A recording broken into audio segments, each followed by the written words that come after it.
Dans cette édition, la tentative d'envol d'un avion à propulsion humaine en Gironde.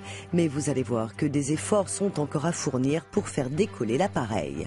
Autre invention à découvrir dans quelques minutes, un aspirateur à moustiques. Les premiers tests menés en Camargue laissent penser qu'il s'agit peut-être de l'arme fatale pour se débarrasser de ces insectes.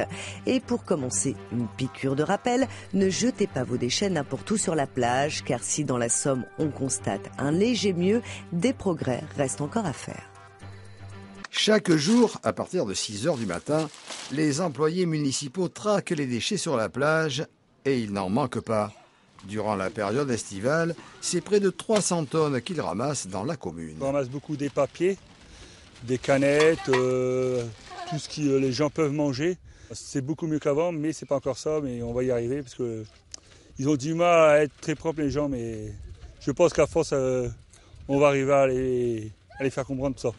Et pour que les vacanciers comprennent qu'il ne faut pas abandonner leurs déchets, la cité balnéaire utilise 20 000 sacs estampillés vacances propres.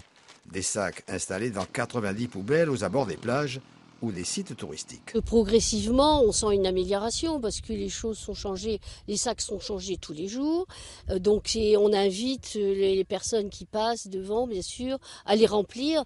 Mais aujourd'hui, le déchet qui se multiplie et qui pose le plus de problèmes, c'est lui, le mégot. Les plages deviendraient-elles un immense cendrier ? C'est exagéré quand même, mais bon, malheureusement, elles ne sont pas assez propres et c'est à chacun de nous de faire attention parce que n'oublions pas qu'on parle beaucoup des déchets marins. 80% des déchets marins viennent de terre, donc c'est bien ici, sur notre territoire, qu'il faut être très vigilant.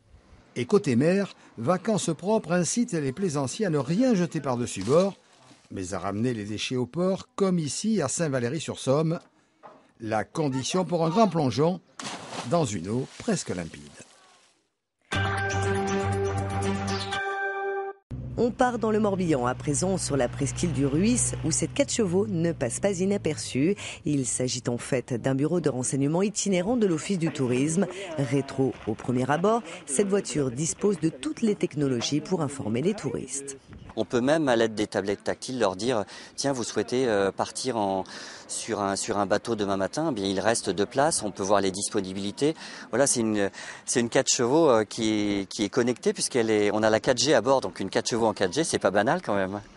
Cette 4 chevaux ira à la rencontre des touristes durant toutes les vacances d'été.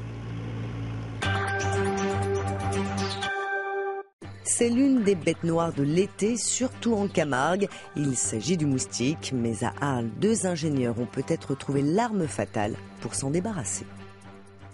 Au Sambuc, hameau de 500 habitants niché en pleine Camargue, les riverains ont enfin du répit.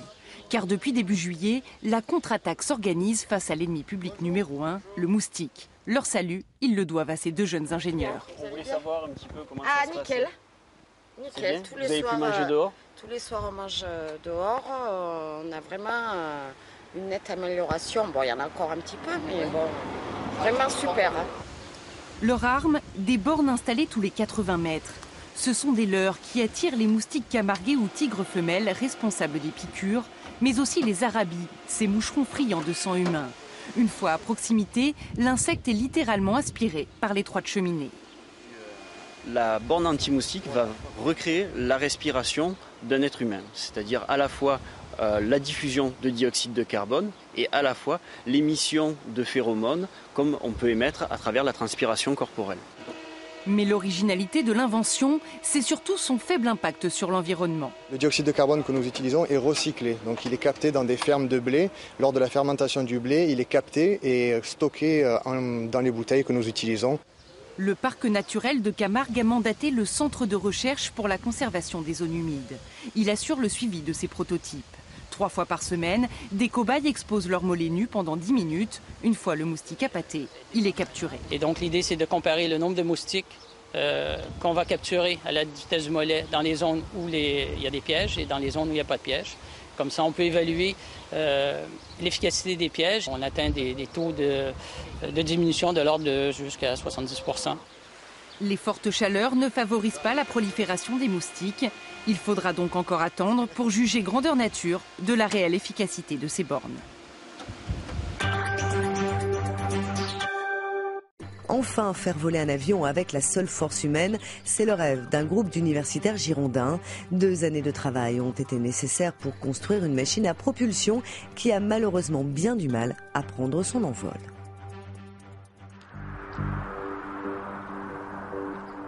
Le jour vient de se lever sur le camp de Souges.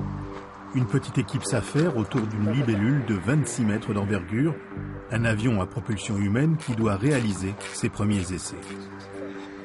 Le projet a pris corps au sein de l'Institut de maintenance aéronautique de Mérignac. Une centaine d'étudiants, de profs et de futurs ingénieurs ont participé à la construction.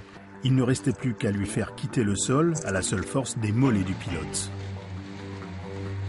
Pour tout ce qui est propulsion humaine, on utilise la force musculaire. Donc la plupart du temps, c'est en pédalant, parce qu'on a des bonnes cuisses. Et des fois aussi, on peut utiliser aussi la force des bras et cumuler. Après, il y a pas mal d'éléments, la météo, des réglages. On voit qu'au niveau de l'hélice, c'est assez technique. Une technique délicate que l'équipe va tenter de maîtriser à 5 reprises sur la piste d'envol, mais sans succès. L'avion de 51 kg parvient à peine à lever le nez.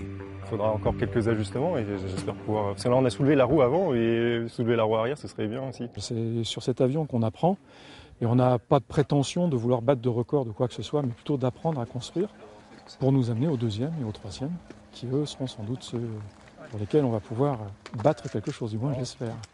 Volés à 3 mètres du sol sur 200 ou 300 mètres, les Français y croient tellement qu'ils participeront à un rassemblement d'avions à propulsion humaine en Angleterre, à la poursuite du rêve d'Icare.